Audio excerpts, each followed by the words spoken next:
Hello friends, good morning. কেমন আছো তোমরা সবাই? আশা করছি ভালো আছো, সুস্থ আছো।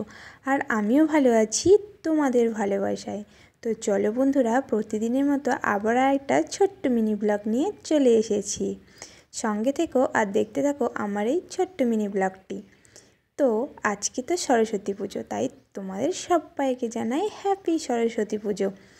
তো সরস্বতী পুজোর দিনে আমাদের কিন্তু বাড়িতে আরও একটা পুজো হয়। অনেকের বাড়িতে হয়, আবার অনেকের বাড়িতে হয় না। যেমন আমার বাবার বাড়িতেই এই পুজোটা হয় না। সেটা হচ্ছে আগের দিনে রান্না করে রাখতে হয়, মানে সরস্বতী পুজোর দিনে। সেটা হচ্ছে আজকে কিন্তু সেই রান্নাটা হবে, আর কালকে সেই রান্নাটা খেতে হবে, ঠিক আছে? তো আর সেটা হচ্ছে গোটা সিদ্ধ যেটাকে বলে, সেটাও কিন্তু আছে আমাদের। তো সেই জন্যই রান্নাঘরটা আজকে ভালো করে ধুয়ে পরিষ্কার করা হয়েছে। এই দেখো, চলো তোমাদেরকে একটু রান্নাঘরটা ভালো করে দেখাই। এই যে এইখানে যে দেখতে পাচ্ছ, এইখানে কিন্তু আমাদের বাসনের র্যাকটা ছিল। তো দেখো, এরপরে আমরা বারান্দায় নিয়ে চলে আসি, কারণ ওই জায়গাতেই আমাদের পুজোটা হবে, ঠিক আছে? তো এই দেখো, ভালো করে সেই জন্য আজকে কিন্তু ঘর দোর ভালো করে পরিষ্কার করা হয়েছে। এদিকে বাসনগুলো খুব ভালো করে ধুয়ে মেজে একদম চকচক করে রেখে দিয়েছি। এরপরে আমি সমস্ত কাজ সেরে চলে এসেছি স্নান সেরে রান্নাঘরে রান্না করতে। আজকে কিন্তু বেশি কিছু রান্না করব না, কারণ রান্নাঘর পরিষ্কার করতে করতেই একদম অনেকটা বেলা হয়ে গেছে। তাই আজকে সিম্পলভাবেই সেরে নিলাম।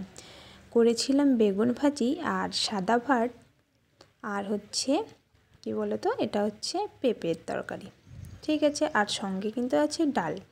আর বেশি তেমন কিছু করিনি, কারণ অনেকটা কিন্তু দেরি হয়ে গেছিলো। এই দেখো ডাল। চলো, এরপরে রান্না খাওয়া সেরে আমাদের বিকেলবেলায় চলে এসেছে দেখো দোকান থেকে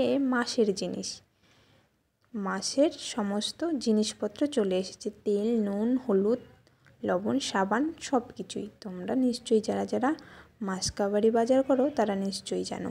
এই দেখো, তেল বললাম না, লবণ থেকে শুরু করে তেল, হলুদ, সব কিছুই, পাঁচফোড়ন, সব কিছুই, যা সমস্ত জিনিস লাগে, ঠিক আছে? তো এরপরে এই যে তোমাদের তখন যে প্রথমে দেখালাম জিনিসগুলোকে নামিয়ে রাখা হয়েছিল, সেগুলোই কিন্তু আবার ভালো করে ধুয়ে পরিষ্কার করে আমি ছাদে শুকাতে দিয়েছিলাম। তো সেগুলোই আমি নিতে চলে এসেছি এখন।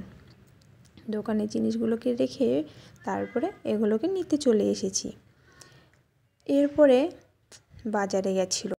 তো সরস্বতী পুজো বলে কথা, সরস্বতী পুজোতে তো কুল অবশ্যই লাগবে। এই কুলটা কিন্তু আমাদের যে গোটা সিদ্ধ যেটা বললাম সেটাতে কিন্তু দিতে হবে। আর সজনে ফুলগুলো যে দেখতে পেলে, সেগুলোও লাগে। অনেক কিছুই দিতে হয়, আর গোটা সবজিও দিতে হয়। তো এরপরে এই যে নিয়ে এসেছে পালং শাক, বেগুন, আলু আর মটরশুঁটি, আর বাড়িতে কিছু সবজি ছিল। আর নিয়ে এসেছিলো মিষ্টি, ঠিক আছে? কারণ ছেলে পুষ্পাঞ্জলি দিবে, সেই জন্য মিষ্টি আনা হয়েছিল। তো চলো, আর এদিকে কিন্তু অনেকগুলো ফলও এনেছিল। তো এই দেখো, ছেলেকে সন্ধেবেলায় দিয়ে দিলাম একটা মিষ্টি আর একটা পরোটা করেছিলাম। তো সেই জন্য ছেলেকে পরোটা আর একটা মিষ্টি দিয়ে দিলাম। Tata, bye. আজকের মতো এই পর্যন্ত।